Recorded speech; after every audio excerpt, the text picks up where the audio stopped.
the astrological language was used to speak the language of God in the Bible. Astrology is divination, which is, again, not a dirty word because it means knowledge of the divine. How can we divine what the supreme source of creation, the one, the all, is doing? Mm-hmm. And so when you honor the cycles of nature, you are also eventually honoring that source of all creation.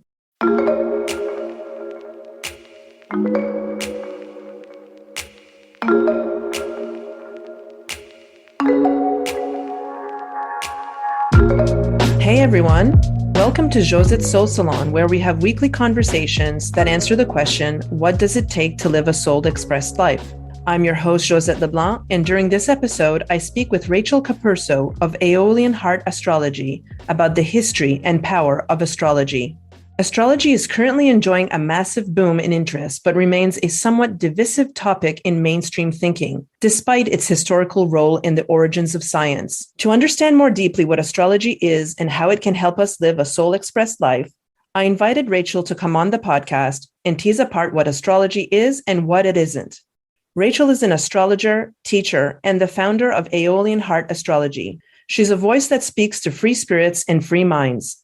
She illuminates the timeless wisdom of Hermetic philosophy with a unique blend of pop culture, history, and art. She believes that astrology is magic because following the rhythm of the planets reveals that life is a graceful dance, not a long march. Her natal chart readings awaken the soul, reigniting one's passion, purpose, and flow. In this conversation, we explore the origins of astrology, how astrology works, how astrology makes predictions, the relationship between astrology and Christianity, the ethics of astrology, and the power of getting to know your natal chart. You'll want to listen to the end to hear Rachel explain the type of radical shifts that become possible when you understand your personal natal chart. You'll also want to listen to the end because I have some exciting news. To connect with Rachel, check the links in the show notes. And if you enjoy what you hear, make sure to subscribe to this podcast and leave a review. Now let's get into the salon. All right. Hello, everyone. I am so excited. I am here with Rachel Capurso. Am I saying that correctly? Capurso of Aeolian Heart. Thank you for clarifying that. I meant to ask you before we started. Okay.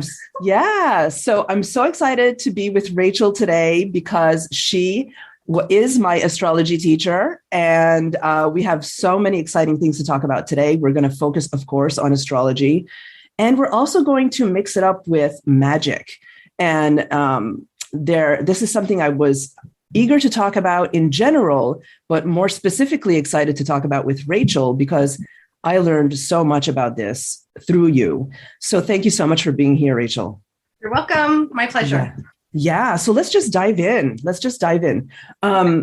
One thing that I learned through you, through the course Discovery, which I know you are releasing soon.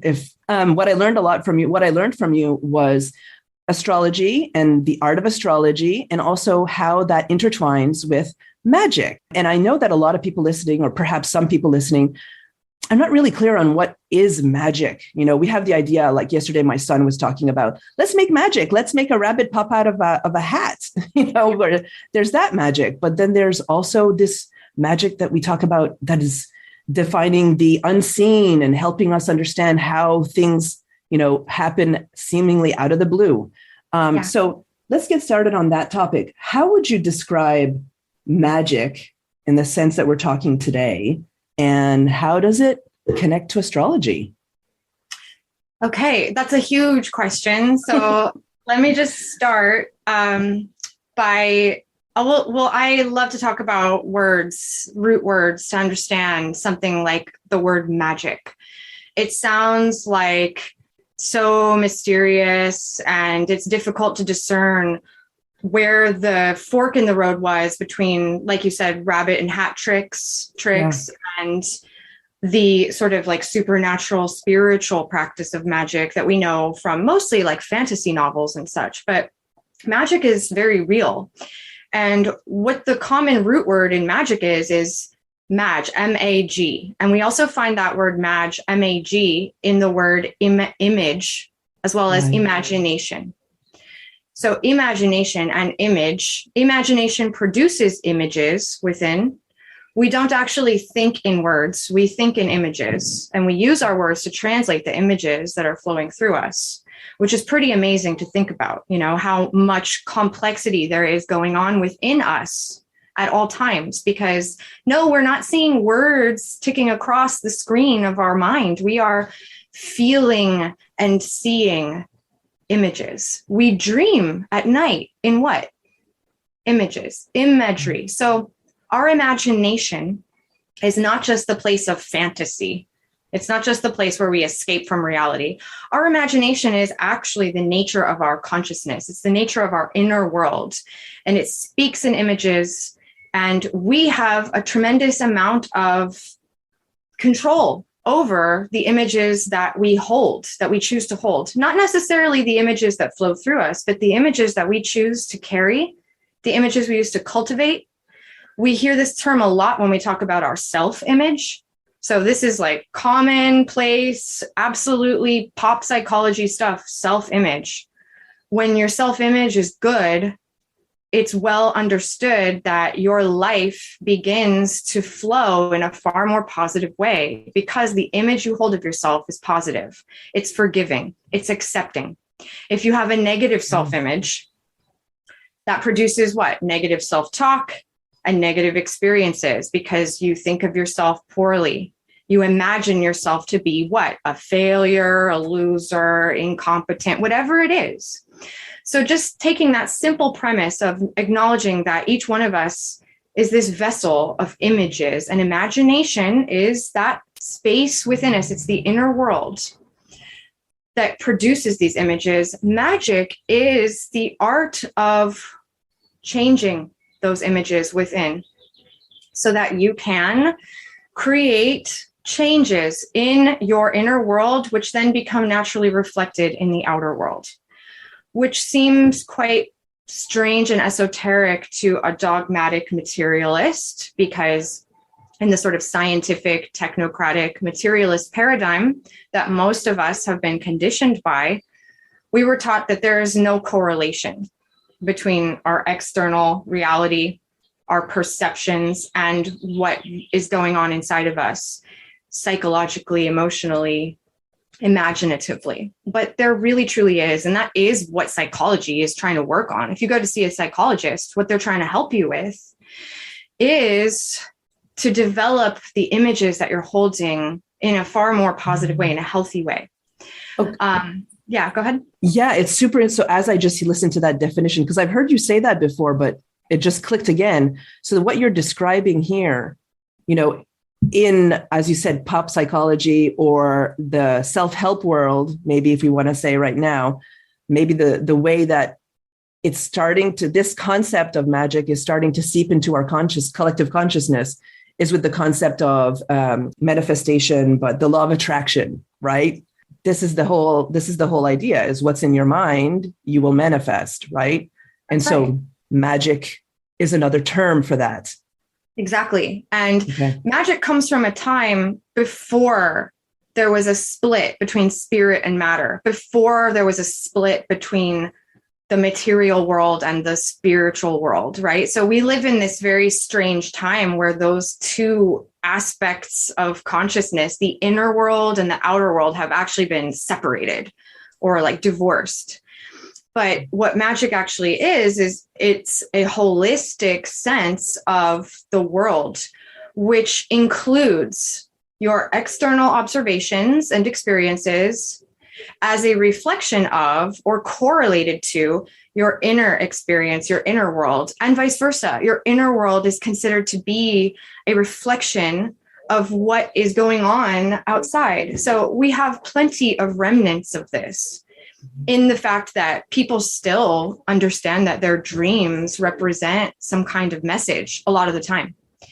And you could go to, a therapist and tell them, I had this nightmare, or I have this recurring nightmare. And your therapist will try to help you work out what the message of that recurring nightmare is, because that recurring nightmare is a sign that there's something going on inside that needs worked on. And very likely it's manifesting in some kind of block or some kind of challenge in the external world. And that is why therapy always starts by working on the inner world.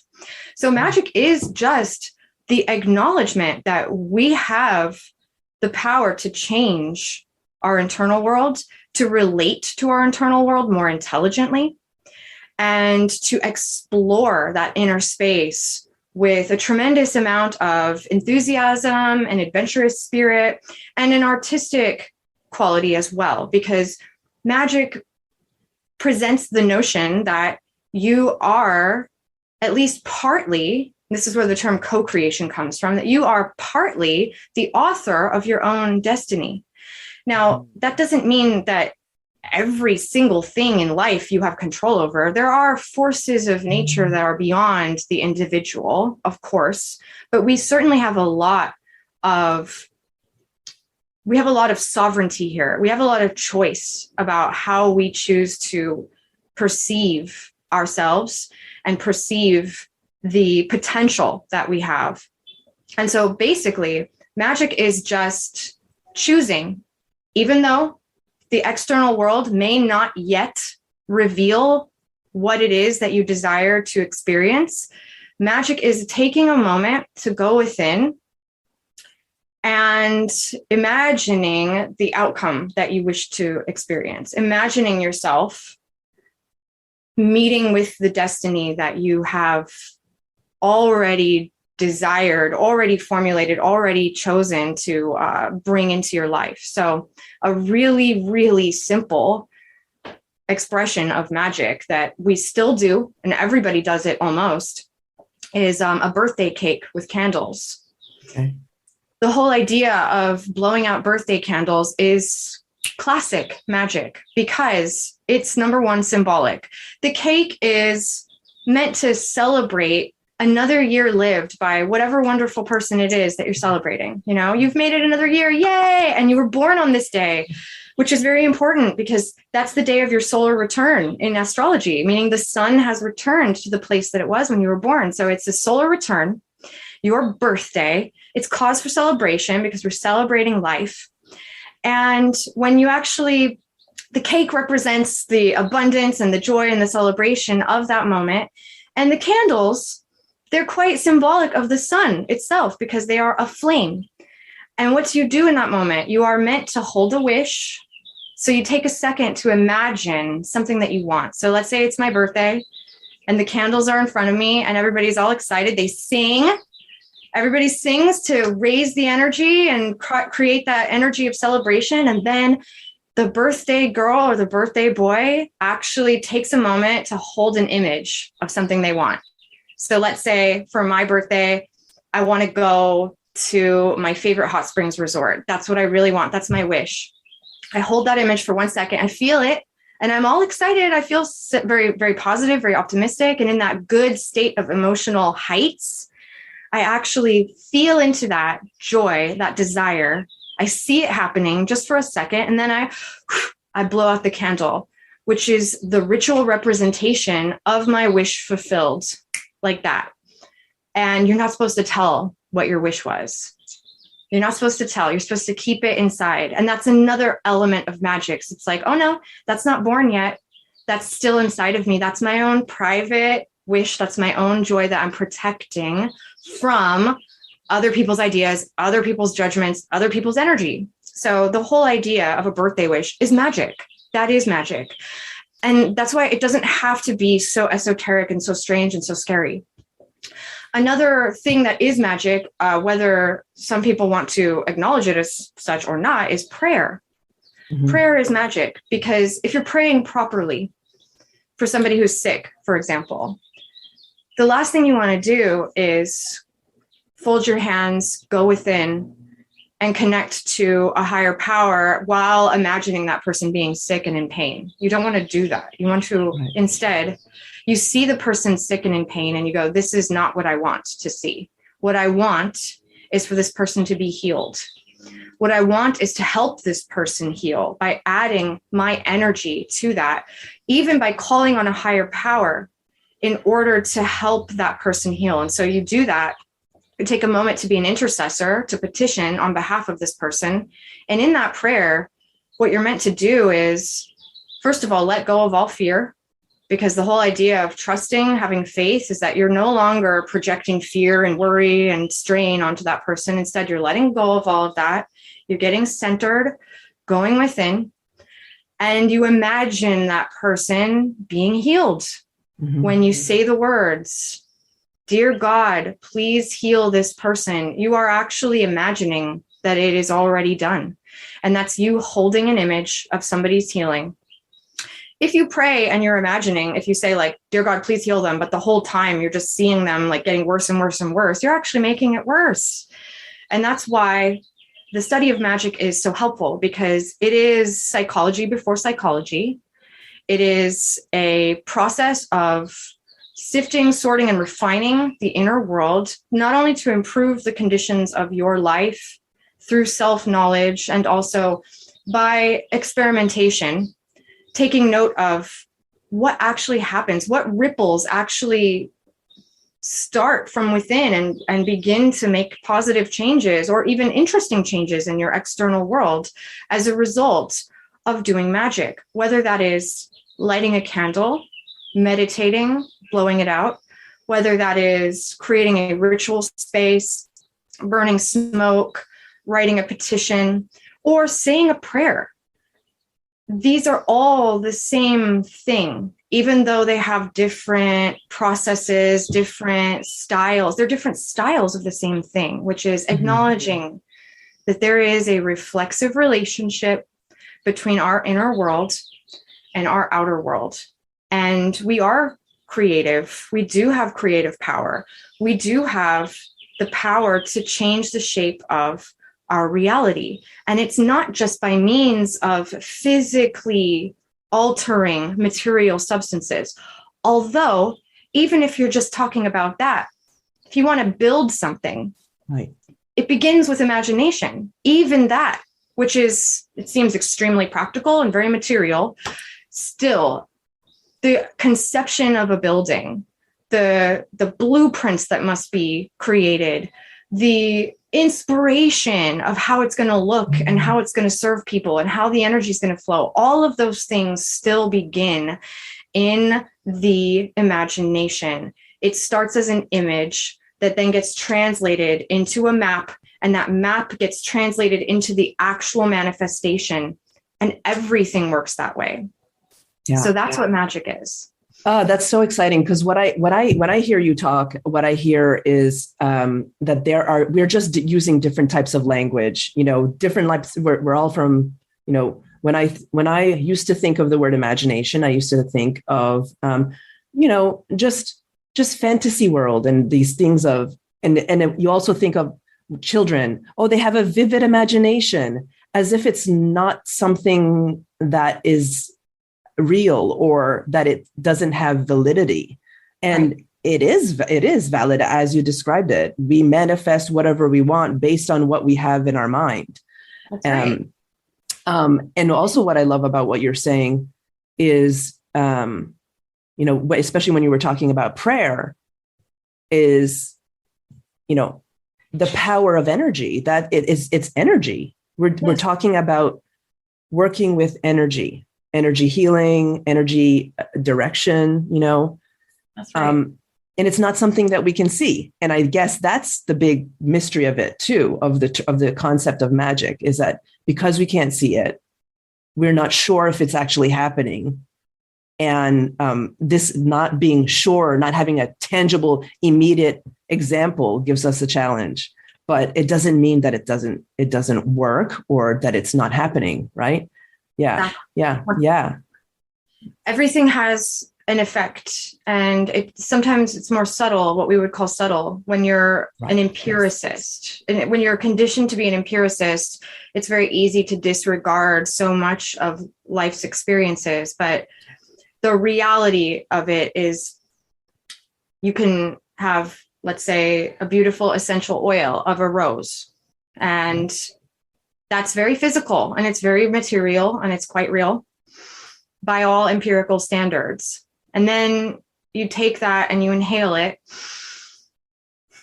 And yes, it stimulates a lot of chemicals that we associate with pleasure, endorphins and such, I'm sure. And it has other, physical chemical reactions that the scent of the rose actually causes. But it's more than that. The scent of a rose can carry you deep, deep, deep into a memory so vivid that you feel like you're living something again. The scent of a rose can inspire suddenly like a strain of music to emerge from your imagination. Suddenly you're inspired to write something. The scent of a rose can make you feel romantic all of a sudden.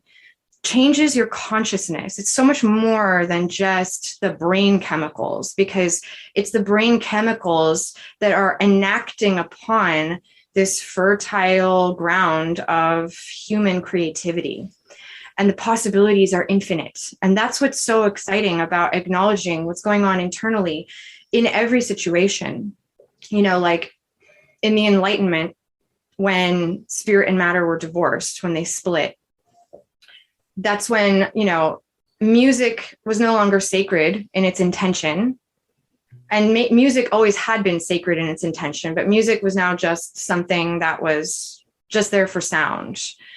And alchemy became chemistry. So in the world we live in today, like chemistry has all of the cred. Chemistry is science and it's real and it has provable, justifiable results that you can measure and quantify. But the difference between chemistry and alchemy was that alchemists cared a lot about the internal experience of their experiments. So they were no less scientific. They were still studying nature. They were still taking things out of nature and bringing them into labs to break them apart, to study their components, to change their form, to isolate chemicals, to do all of the things that chemists do. They were doing that as well. But what alchemists were also recording in their laboratories were the internal changes that were happening as a result of their experiments. And the internal shifts in consciousness that were a part of their experiments were recorded through these symbolic, kind of mythopoeic, lucid dreams. So yes, the memories that can be evoked, the transportation to another realm from a certain relationship to a plant or a relationship to a substance or a color or a process in the lab, these things really, really mattered to the alchemists as well. So they were studying the internal experience as well. They were also poets and also philosophers. They were not thinking about poetry being separated from other arts and sciences. Like they just had all of that together as one. It was a holistic understanding of nature, internal and external, internal perceptions and the way they affect external perceptions and vice versa. So this leads us to the basic premise of astrology, which again, if alchemy is to chemistry after the Enlightenment, the split between spirit and matter, astrology is the oldest body of knowledge on the planet. And it's actually the mother of all sciences.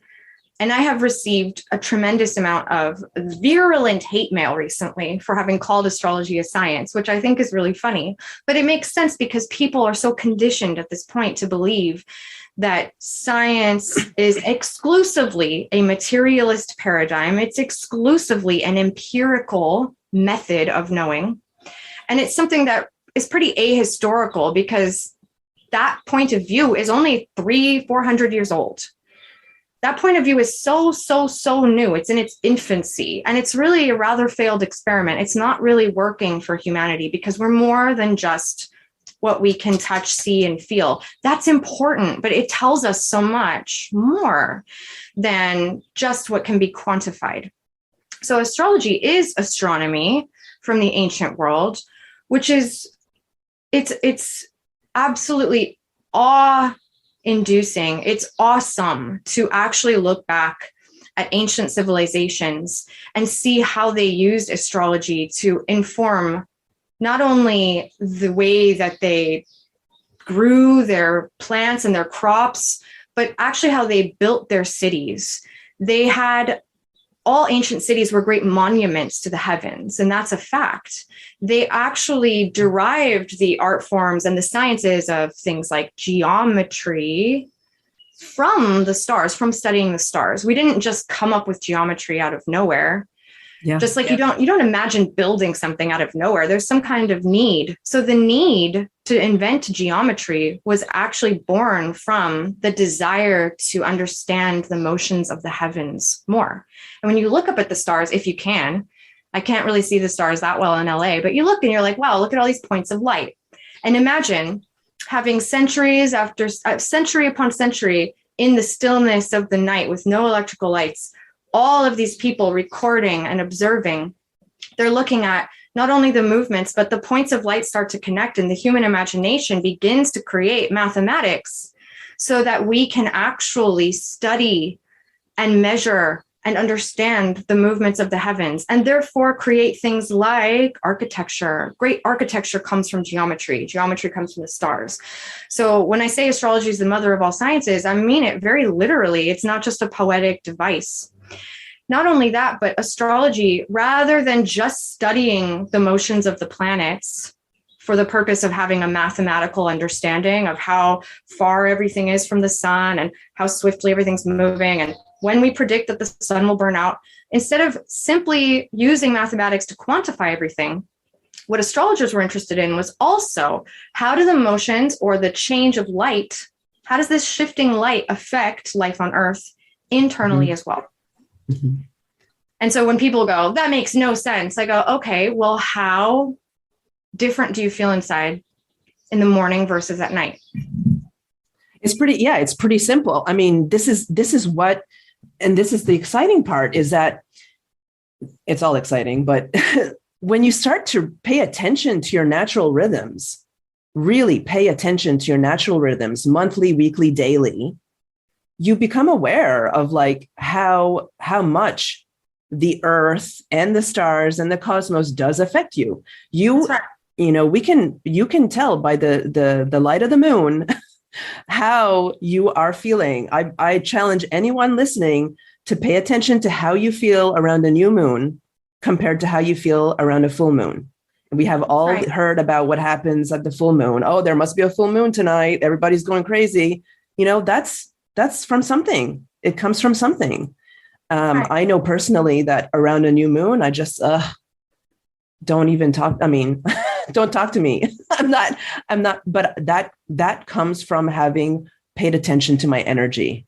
And I think of people way back when, like what you described, when astrology, you know, when people were studying the stars, and they were so in tune with nature. They had nothing to clutter their minds. You know, all they had was the stars, literally, the people around them, the earth, and their imagination. They were tapped into things we can't even, you know, we're cluttered with tech. We're cluttered with so much right now, you know? Yeah. And then the division, as you described, that division that happened during the Enlightenment. I mean, that's the beginning of it. Oh my gosh. So, so beautiful. Yeah. It's the beginning. And, you know, I don't even want to be condemning of the Enlightenment, because I see, you know, what astrology actually studies is large cycles of time and the evolution of consciousness through these large cycles of time, as well as small cycles of time that affect our personal individual lives right now. But astrology is so vast and it's so ancient. We can look at all these sweeping ebbs and flows in the development of consciousness, human consciousness as a part of nature, just one element of it, right? Human consciousness is a part of nature. We're not outside of it. We are nature. So the Enlightenment is an interesting time because it represented exactly what I said, a separation. Going back to alchemy, alchemy was proto-chemistry, and that doesn't mean it was lesser. It actually was more than in so many ways, because of the fact that it related to more qualities of experience, more consciousness was involved in the alchemy, which is why alchemists didn't go so far. And there were like really dark alchemists that had ideas like scientists do today to do all kinds of unholy things. They were not like all holy men, but there was less degradation of consciousness. There was more connection to nature, and therefore less imagination of how to like rape and pillage the earth, destroy people's bodies through chemicals. Just they had less capacity to do all that damage because they were more integrated. However, in order for things to evolve in nature, there has to be moments of separation. Like each one of us began as a single cell that separated and then multiplied ad infinitum until we became the form that we are today. So that separation between spirit and matter I see as painful and difficult, and yet it was a necessary split that created this sort of proliferation of possibility. And eventually, that single cell that you and I once were in our mother's womb split, and it came back together at some point. So I think, just from a grander scale of consciousness evolution, that Enlightenment era was important because it split things and it created a new potential. And certainly like in the world of astrology, I have certainly studied what was going on with astrology at the time. And for the people of that era, like Voltaire is one of my favorite examples. Voltaire he hated astrology. And he mocked it constantly. He derided and mocked astrology constantly. And I've researched his point of view, and I actually agree with him from the perspective of where he was at in time, because by that point, astrologers had become they were institutional, number one. Okay. They were institutionalized. So they usually worked for the powerful people in the state. So they usually represented the state, just like scientists do today. And they usually were mouthpieces for the ruling class. And they had a serious problem at that point, having become so kind of bloated on their collective ego and so pampered by the powerful elites. The astrologers had taken to using their craft, using their knowledge to fearmonger and control people with a lot of, doomsday prophecies and a lot of things that we have seen today in our world in a slightly different context. Now it's scientists and journalists that do this. And so when I realized like Voltaire was rebelling against that, I'm like, that's badass that he threw astrology out. That's awesome. That was actually really good because it purified astrology. It actually it wrung all of that toxic, putrid waste out of it. And it went quiet for a while. It became a very underground, very quiet thing, only to find a reemergence again in the 19th century, and then another humongous reemergence in the late 20th, 21st century. So this is an astrological renaissance, the likes of which have not been seen since the Elizabethan era. Okay. Alexandria, there are these key points in history where astrology flowers again, it explodes and it becomes extremely important and influential again. And we're in one of those eras again now. But I'm grateful that it is not institutionalized. I'm grateful that astrology was taken out of that context that it had fallen into for several centuries when it was finally, cleansed during the Enlightenment. And maybe that's also true of the alchemy, but we're in this interesting stage right now where, yes, the separation happened, the single cell split, but nature is always creating and building, coalescing and concretizing and crystallizing. And so here we are in a very interesting time where spirit and matter is finding its way back to itself, because it's actually impossible to separate spirit and matter, no matter how hard you try, no matter how much you condition people, no matter how dogmatic you become about there being nothing but what you can see or touch with the five senses, nothing more than that, nothing beyond this life. No matter how much you try to suppress that knowledge, it still just comes bursting out. We all know, we all feel it, we all dream, we all have experiences that are inexplicable, and we all have a deep sense of knowing that comes from more than what is quantifiable. And we're in that age now the age of quantum physics, the age of, the new age, in all of its forms, some so very silly, but some really profound. We're in a philosophically interesting moment. And I feel like that means that spirit and matter never really did separate. And they have found new common ground. And there's this new syncretism, this new synthesis that's happening. And for the very dogmatic in any paradigm, the extremely dogmatic in any religion, the extremely dogmatic scientists, who are the real church of this era, by the way. I am tired of picking on religious people. They are not the problem. The true dogmatists of this age are the scientists that work for the state, of course. Just like in any era of history, you want to see who are the priest class that work for the king. In this age, those are the scientists, the ones that get paid billions of dollars to do their research, to get the results that the governments they work for are looking for. That's how it goes. They peddle their agenda using fear, again, like the old astrologers, using their special knowledge to inflict a sense of insecurity and a sense of dependency on the people they're supposed to be serving. This is human nature. It appears to be a pattern in history that repeats itself. The faces change. So in this age, we're sort of conditioned to continue to look for religious people to condemn for having this problem. And I'm like, why would you condemn them? They're not in power. It's not the religious people that are in power. The church is not the state anymore. The state is the state, and it is the scientific community that works for them. Does that mean I don't love science and don't appreciate science? Of course I do. But I don't appreciate people who work for the government and use their special knowledge and their power to disseminate fear and promote an agenda. It's very dishonest and it's extremely corrupt. So I don't appreciate that. I don't think anybody really does once they see it. And yet they have the mantle of holiness in this age that we're living in.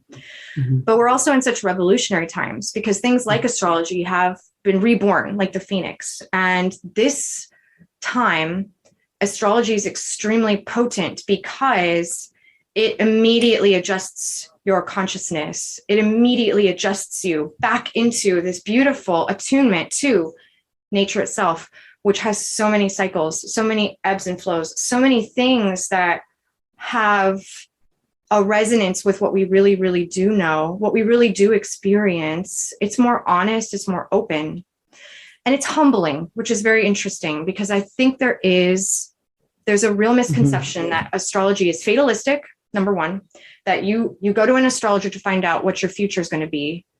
And that's final. And you shouldn't believe that because that's pseudoscience or it's superstitious and. But that's not actually what astrology is for. We look at weather patterns. We look at currents, just like a navigator on the ocean looks at currents. If you see a storm coming, you prepare for that storm. But you don't tell the captain whether or not he's going to die or how he's going to die. You don't tell the captain whether or not he should go out to sea. That's his choice, you know? You don't tell somebody how to respond to weather. You just tell them about the weather. This is, it's similar. I guess what I'm hearing you say is that we're at a period of time where, similar to what Voltaire was protesting against, is we're breaking free. We're trying to break out, right? Exactly. And when people are saying like, oh, astrology is predicting the future. So two groups of people who believe that astrology predicts the future and then there's nothing you can do about it. And then there's probably another group of people who says that's impossible, right? Like we can't predict. So, but the point is like, there's the in between is like we become part of the equation where we become part of the experience where science wants us to believe that we have no power over it and a power over our experience. The point is if you can actually be part of the experience of your future, but it doesn't mean that it's determined. Right. And probably that's what people feel challenged by astrology because they're so stuck in the paradigm of like X equals, A plus B equals C. It's like, it's not always like that. There's the unknown factor in everything. The unknown is going to have a factor. So I love that. I love that. You said that the humbling part. Yeah. It's very humbling, and that's when I said magic, we have power to create our reality. We do. But within the context of the cycles of nature, within the context of nature, and that's how it should be. And we do live in a very hubristic time where we're always trying to get to the edge of what nature will allow and push, and there's always tremendously terrible consequences. That's what Frankenstein was about. That's what all science fiction is about, is like the devastating consequences when you try to go against the grain of nature, when you go against the generosity and the kindness and the benevolence of nature, and you try to overpower it. Yeah. There are always tremendous consequences for that. And there are for our spiritual path as well. So it's not to say that you don't have a tremendous amount of creative control over your life, but you need to be real about, what's in harmony with nature. And that's what astrology is all about, is what's in harmony with nature. For example, everybody predicts the future at some level. It's really commonplace in materialist paradigms, like economists are always predicting the future, right. Political theorists are always predicting the future. There are tons of different people in the world that predict the future, sometimes really poorly. Astrologers do the same thing, sometimes very poorly. It really depends on the quality of the intelligence, the lens of perception that somebody is using. An astrologer has biases like anyone else, and will project their biases onto the weather patterns that they're seeing.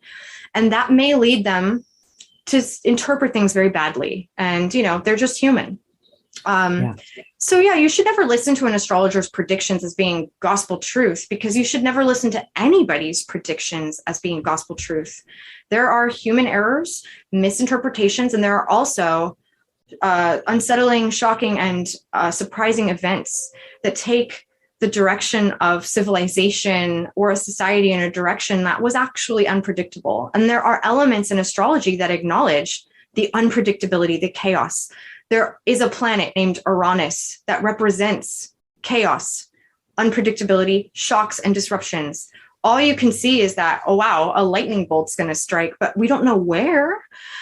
Just like a meteorologist knows, okay, a lightning storm's coming, but what is going to burn down? We don't know. We don't know. And you just have to humble yourself and admit that you don't know.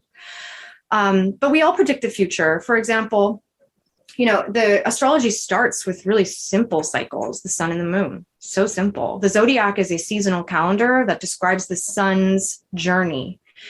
Now, scientists get really mad because they're like, the sun doesn't move, the earth does. I'm like, astrologers know that, and they always did, even in ancient Babylon. What the point is to acknowledge what our experience is here on earth. So our experience here on earth is that the sun rises and it sets. You can't laugh at somebody for saying, look at the sun rising. You can't laugh at them and say, that's not true. The sun's not rising. Yes, it is. The sun is rising to us from our perspective here. That's what that's our experience of it. And what does the experience provide internally? It gives us a sense of freshness, a new day, a new dawn. Our consciousness changes in relationship to what appears to be the sun rising. And we take it from there. What appears to be the sun rising and then setting, what appears to be the moon growing and shrinking, also gets related to all of the other planets, how we perceive them from Earth. It's the you are here. It's the point of perspective that we're taking. That doesn't mean that astrologers now or 1,000 years ago couldn't conceive of other points of perspective in space. Of course they could. And they absolutely did. And yet it was still important for them to acknowledge what our experience is like from here. So day and night, that's the first cycle. Another cycle that's really easy is the seasons, so every zodiacal season is a part of, there's 3 zodiacal seasons for every season on Earth. So we're in spring right now where I am. We're in the first season of spring, Aries. And that means that back in winter, even if I wasn't an astrologer, back in winter, I was making some predictions for myself that when the spring came, I was probably gonna, get more into detoxing. I was probably gonna want more juice. I was probably gonna get more energetic. And I made that prediction based on what? Based on my knowledge that a warmer, brighter season is coming where everything's going to come back into full bloom. Therefore, I too am going to come back into bloom. There's going to be energy for me to access. Mm-hmm. There's going to be more excitement for me to tap into. That's just how it is. And so I could have predicted accurately 3 months ago that by early April, I'm going to be feeling more alive and awake and energized. And that turned out to be true. So that was a prediction. And I don't see how that's not scientific because it's a predictable cycle. There is a rhythm to it that we can rely on. And we can observe how this rhythm is forever supporting us. Now, some people get sick in spring. That's okay too. Some people get lethargic in spring because they didn't take care of themselves in winter. There's always other factors to take into account, but you could easily still make that prediction that you'll probably start feeling better in spring. That's all that astrology is, but it gets more nuanced and a little more fine-tuned. There are more layers to it.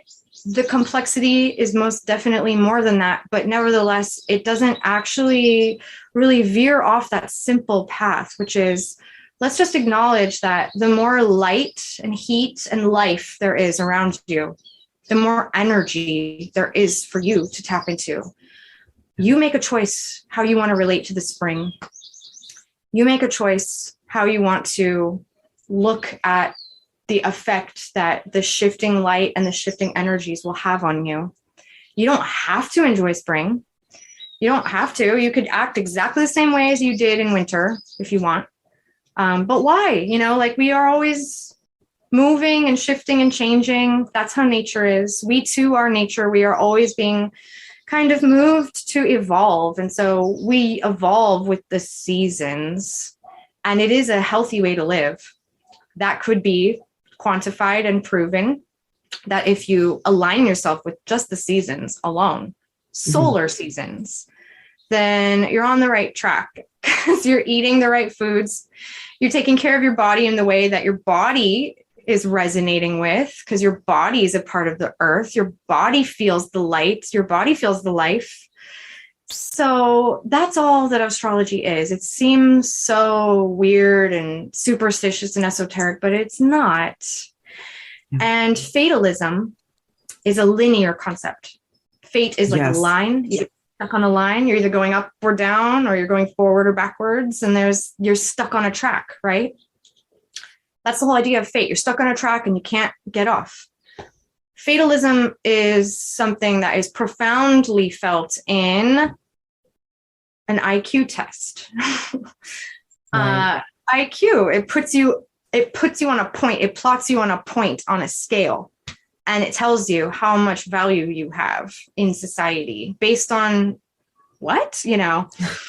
Albert Einstein, who is rumored to have had an IQ of 150, so he's become like the gold standard of having a high IQ. He never took an IQ test. That's a lie. He thought IQ tests were stupid because he thought it was senseless and meaningless to try to measure human intelligence and plot it on a scale. He legitimately thought that was superstitious and pseudoscientific to actually attempt to measure human intelligence, because what are you measuring? Somebody's ability to recognize patterns in a certain amount of time? And is that the only kind of intelligence? And how can you value that? Really, truly, what the hell does that mean? And we also see fatalistic ideas in your socioeconomic class, the one you were born into. Well, that means you're on this track.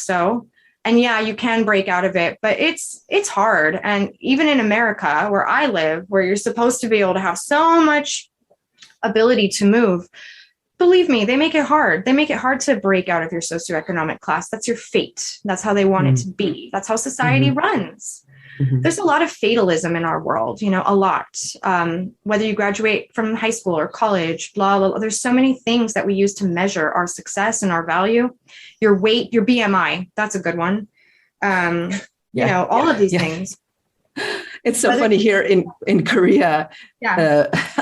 because it's BMI based on Korean culture here. So every time I take I go to the doctor or whatever to take a BMI, I'm way off the scales, like way off. Right. So it's contextual. It's contextual. Like Exactly. that linear line is contextual to where you are. Yeah. Exactly. Yeah. And it's extremely fatalistic because it's linear. And linear Mhm. time is fatalistic as well. Now, linear time is not bad in terms of we need it to, I met you at the proper time today because of linear time. We need it. Trains, planes, automobiles, making appointments. There's nothing wrong with having the conception of linear time. But again, the conception of linear time is pretty recent. It's like clock time's like 500 years old for the masses. It was a new technology. It didn't reach the average person until about 500 years ago. And then even then, there's still places all over the earth where they don't have clock time, they don't have the burden of clock time, linear time. Linear time is a dimension of consciousness that was born from human imagination, once again. But astrology is not linear time, it's cyclical time. Yes. And what's so amazing about that is that it actually opens up all of this potential. Rather than showing you what track you're on, it shows you the cycle that you're in. What I love about the concept or the sense of cyclical time is that you're still building the proof or whatever. Like if you wanted to look at it from a scientific perspective, there's still a prediction. You're still, as you said earlier, you can still see that something might happen. And often that does happen if chaos doesn't come into it. For example, as you said, in the spring, I know I'm 44 years old now. I can, after having lived 44 years, I can say that in the spring, I'm going to feel a lot more likely to go out and do things, like go to the beach. I can predict that. And so this also points to the concept of magic too, because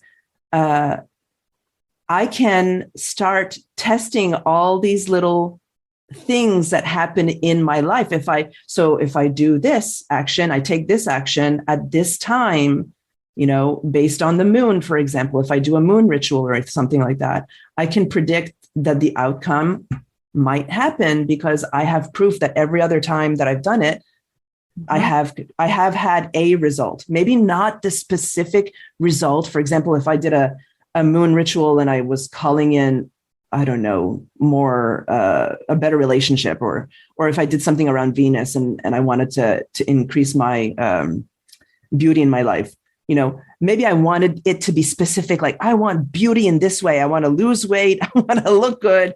But maybe beauty came into my life in a different way. Like somebody gifted me a piece of art. The proof is still there. The proof is still there. It's just not as black and white or whatever we want to call it. That's fatalism, the linear time makes us believe that it has to be a very specific thing, when in fact it's much more creative than that. Yeah. Exactly. Creative is exactly the word. And it's multivaried. It has a lot of ebb and flow, a lot of flexibility. Yeah. And we need that. We need both. We need cyclical time and we need linear time. That is dynamic tension. We need clear cause and effect, and we need openness to experience that's inexplicable. We need both. That's what we are. We are both. Yeah. And we just need to find balance between both. And then we find a lot more grace and a lot more rhythm and a lot more, I guess, peace in life, allowing mystery, allowing for unknown, as well as having enough familiarity and predictability to have some sense of reliability, like the solar seasons. It's extremely reliable. We are very sure that the sun will rise tomorrow, and that is a big part of what makes us feel solid inside. There's always a new day. The new moon is another thing that we can ground into, and it is both a physical phenomenon that we can observe here on Earth, meaning that the light changes. It goes from dark to full. that's extremely scientific in its consistency and its rhythm. But also just the way that you described earlier, how you go within when the moon is dark. Mm. Think about what that means. I mean, the symbolism is also descriptive of a very real internal phenomenon, which is that when it's very, very dark at night, you yourself are withdrawn into the darkness of the inner world. And that's okay, because that's how seeds are planted. Seeds go down into the dark earth, and then they come back out into the light when they are germinated and ready to grow. Yeah. Your energy works the same exact way because you are nature.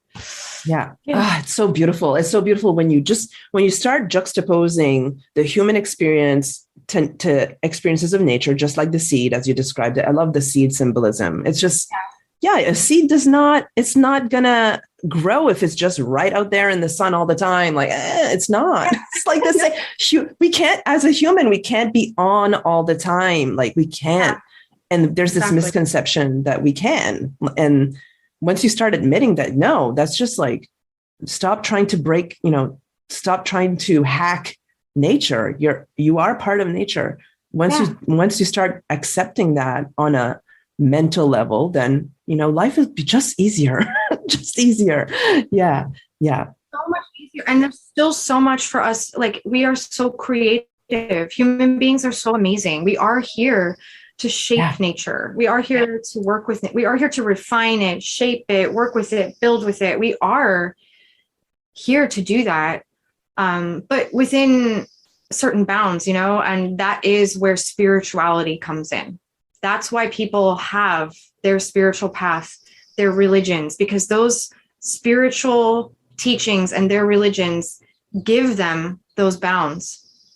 And it's not foolish or insignificant. It's deep, natural, ecological wisdom expressing itself through these soul languages, which we call religion or spirituality, whatever it is. I don't think religion's a dirty word. I actually love religion. I studied it intensely in college. I love religion, but a lot of people are turned off by the word religion. I'm turned off by dogmatism. Yeah, I think that's a really important differentiation, because it's a good point, because I know some of the people listening here have had, horrible experiences with dogmatism. And just the rules and the expectations, and that's what's harmful. That's what's harmful.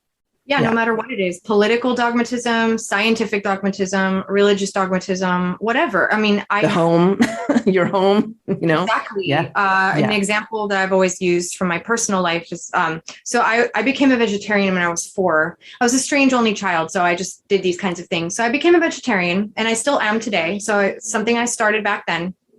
And it made me an outcast when I was a child. But then when I became a teenager, and I'm in high school, all of these people at my high school became vegans, and it was like the coolest thing. So all the coolest kids were vegetarians, vegans. And I was like, wow, for the first time, I'm cool. And so I was like super jazzed about it. I was really excited. But then I find out that the attitude that is ruling this current, ruling the trend, is this extremely antagonistic, extremely aggressive, extremely dogmatic thing, which is full of hatred, honestly, for others, shaming people, attacking people, doing all these things that I was like, I don't want to be a part of this. This was never where I was coming from. And it taught me a lot. It was like this great object lesson of like, well, I am a vegetarian. I still am. I never faltered from that. It means a lot to me. That's how I choose to live. That's how I choose to eat. That's what I think is real and wise and good for me.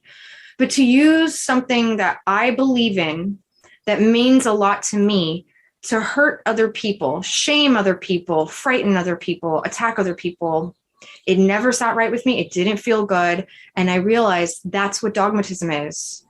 And it's much better to just be who you are. If you want to inspire people to live as you live or believe as you believe, then be cool, just be cool. And maybe someday they will ask you some questions. I've had people come to me and ask me about vegetarianism, and I give them the best advice that I know how to give them. But they come to me and I'm not grading them. My own husband's not a vegetarian. It's like, I don't expect to have other people conforming to my way of doing things, even though I believe in it for real. And I think it's important and it means a lot to me. It's still not okay to shame and attack and antagonize others with what you believe or what you do, even if you think it's important. So that's like an object lesson for us all about the things that we're into. And it's the same with astrology. Astrology could become dogmatic as well. It certainly was in the Middle Ages. It certainly was. And it could be again. But really, just being fair, being objective, the real cultural trend is the other side of dogmatism against astrology. That really is more massive than right now. Yeah. Right now, just to be real about what's going on historically, there's a real insecurity that I feel in people, especially from the scientific community. I get religious people sometimes who write me with a tirade. And I take that kind of seriously because I was raised Christian. I went to a Christian school until 7th grade. My mom is still, both my parents are Christian, actually. I come from a Christian family. That's straight up the truth. And I was raised with that idea of things. And yet I ended up doing this anyway. And it wasn't without thought. My interest in astrology it started for normal reasons. I wanted to know my sun sign. I wanted to know my friend's sun signs. I wanted to know the sun sign of the boy I liked, that kind of thing as a teenager. It wasn't anything. I wasn't like a wunderkind when I was a teenager. It was just basic horoscope stuff. I just wanted to know like everyone else. And when I looked at natal charts, I was like, oh my God, that's complicated. I don't want to look at that. That's too much. I actually looked at it that's too much. But later on, when I started studying religion and anthropology and things like that, that's when astrology really caught me, because I started to understand at first an unconscious way, but eventually a very conscious way, that this language of symbols is sort of in all religions. All religions have astrological meaning. All religions are astrological. Christianity, the most famous example, is the fact that the Magi looked at a star and knew that the Christ child was going to be born, and they traveled from the east to come greet him. That's in the Bible. They were astrologers. There's that. There's all kinds of passages in the Bible that talk about how the heavens declare the glory of God. There are all kinds of measurements of the quality of time and the right timing, the divine timing for things being written in the heavens. There's also condemnation of astrology in the Bible, but I'm condemning astrology too in certain contexts. I get it. You cannot say that something is absolutely true or absolutely holy, because it's used by people and people are inconsistent. But the Bible is full of astrology, and it's more than just the Magi. There's so much symbolism that's underneath the surface. And one example is simply Jesus Christ has 12 disciples. Jesus Christ represents the sun, and the 12 disciples represent the 12 signs of the zodiac. There's that. And that doesn't mean, I'm not saying that Jesus didn't exist. See, people get really upset when you point out symbolism, because they think you're discrediting what the text says. I'm not. I'm actually just saying there's correlation. And the way that astrology works is that the symbolism of the heavens appears on Earth. Yes, it does. So the constant repetition of these themes and these symbols and this resonance is there. There's also the idea that, that Jesus Christ was like the symbol of the Piscean age, which we're actually transitioning out of right now. And when Jesus Christ was born, they said he was born in Bethlehem. That's where the star was, over the town of Bethlehem. Bethlehem means house of bread in Hebrew. House of bread, that refers to the constellation of Virgo, the maiden standing in the field of wheat. born of a virgin in the house of bread. You see what I mean? It's just like an endless fractal wave of esoteric symbolism, and it's all in the astrological language. The astrological language was used to speak the language of God in the Bible. Absolutely. Astrology is divination, which is, again, not a dirty word because it means knowledge of the divine. It means like, how can we divine what the supreme source of creation, the one, the all, is doing? And that's why it's so useful to look at the cycles of nature, because the cycles of nature were set in motion by what? From a religious perspective, the cycles of nature, the moon and the stars, the heavens declare the glory of God. That means that it all came from that single source. And so when you honor the cycles of nature, you are also eventually honoring that source of all creation. And therefore it's not atheistic, nor is it evil. Astrology can be used for evil, like anything, of course. If you're using it to tell somebody that they can't be something or can't do something, that's evil. If you're using it to scare somebody, to get a hook in them and control them, that's evil. If you're using it to tell somebody that they're fated to something, that's pretty evil. Otherwise, no, not at all. It's as evil as poetry. There's evil poets, I'm sure. That doesn't make poetry evil. It's like with everything. Like, I mean, in the energy work that I do, it's super important, and I'm just grateful to my teachers. And this is why we have teachers. We learn from people the power of intention, the power of intention, positive intention. Yes. You do everything, and I know this word can feel maybe confusing to some people, but the basic thing is a simple prayer of, may the information that comes through be for the highest good and that harm comes to no one. Very basic, right? Yeah. You do that, you start your day like that, you start whatever magic you want to do with that, and you're good to go. You create a pure heart. Exactly. 100%.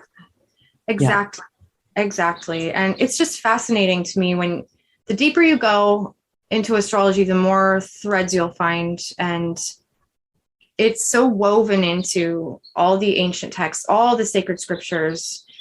And that's not a lessening of their value. To me, that actually increases their value. So I'm not trying to disprove anybody's sacred texts. I'm actually saying there's something so powerful that these cycles of nature, these patterns of the divine, repeat, and they're found everywhere. And anything that's actually real has that in it. The Bible is real because it's full of these divine patterns of creation, full of them. And it's just one of the elements of those scriptures that will carry you to have revelation, to have real communion with the divine. And that is powerful, and that is important. And that is what prevents a human being that has free will and all of this creative power from being exclusively destructive.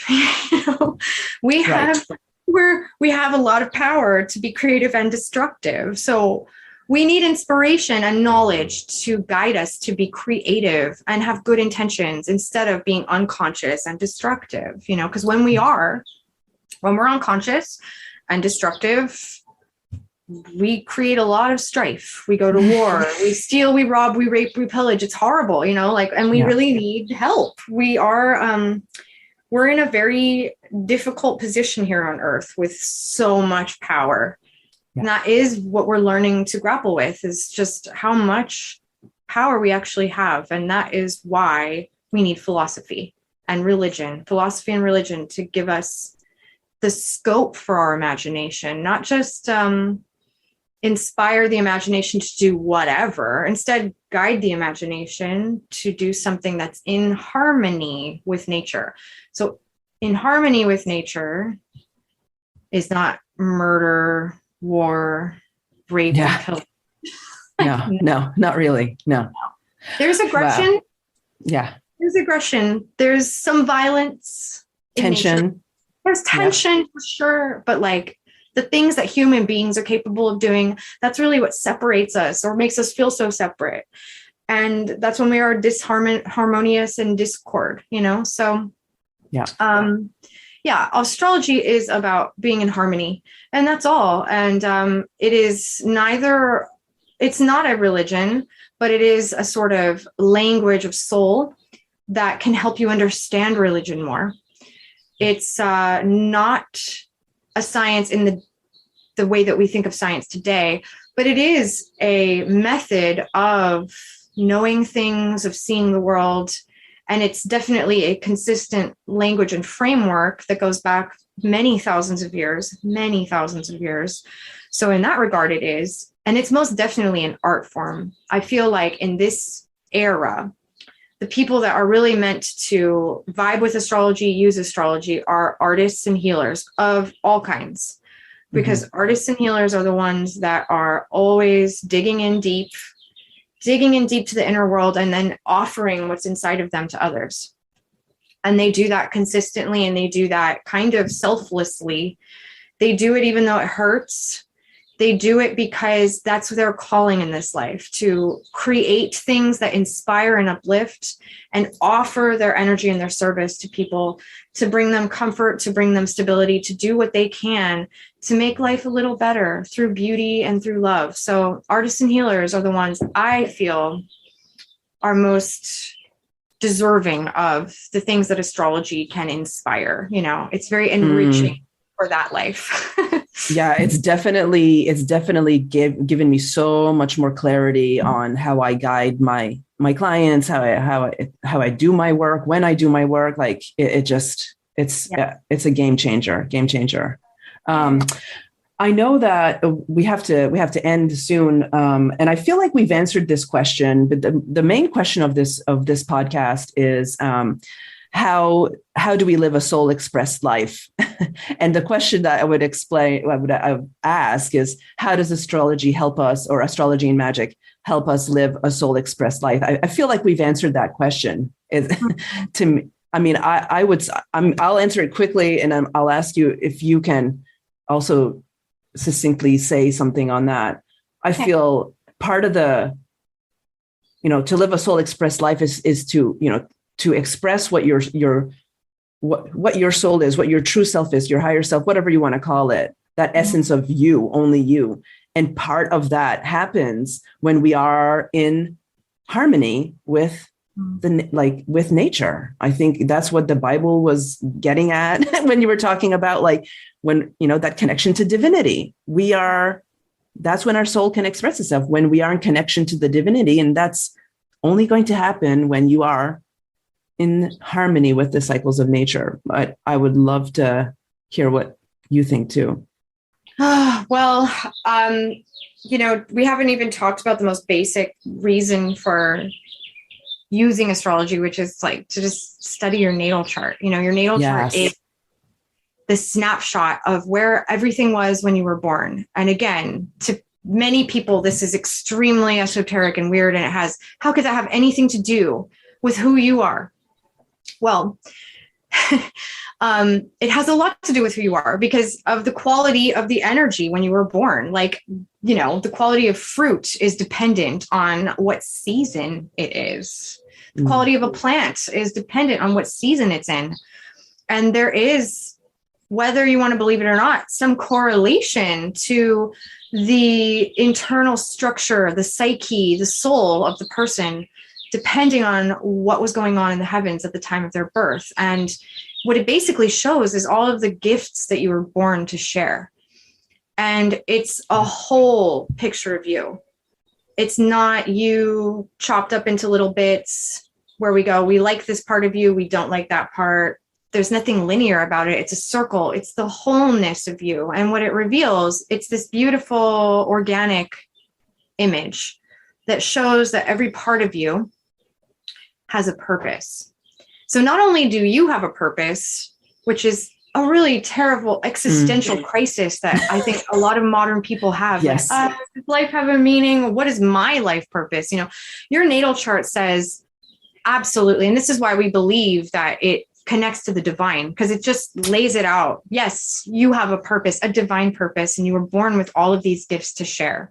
And every part of you has a purpose, Even the things that you yourself, in all your humanness, might misjudge as being a flaw or a weakness, it's not really seen that way in the natal chart. You might struggle with certain things, but the way that you live a soulful life is by actually respecting how much growth is actually happening as a result of you having a challenge. Because not only is your natal chart an image of what was going on when you were born, it shows the potential, the full potential of how all of this can flower. So it's very much in motion, and it's not just a static two-dimensional image of who you are. It's instead this map of your soul, and it shows where your soul will flourish with grace and ease, and where your soul grows and develops from the push, from the struggle, from the restraint. And we do need both. Once again, like, we need that dynamic tension between the ease and the flow and the endless potential, as well as the strain and the struggle and the resistance. And so when you see your natal chart as that perfect circle, as that wholeness of being, it's so inspiring. And it, for me, was the very first time I read my own natal chart for the first time. Like, I knew I was a Virgo until I was about 22. And then when I actually decided I want to learn how to read my natal chart, I want to learn all of it. For the first time in my life, I saw something that was a reflection of who I was, that I didn't hate or have a problem with or have a judgment on. Because prior to that, I had my IQ tested. I'd had a personality test assessment. Right. I'd been assessed here, assessed there. I'd had report cards, this, that, the other thing. And I was always like, I don't measure up. Where do I fall on the scale of things? So neurotic, so self-negating, so self-effacing, so anxious about everything that was supposed to be a reflection of me. And I was always trying to edit myself. I like this part of me, but I hate that part of me. And, just so many problems, mental problems. I just had a lot. And it all came from thinking that I had to be chopped up into bits and edited.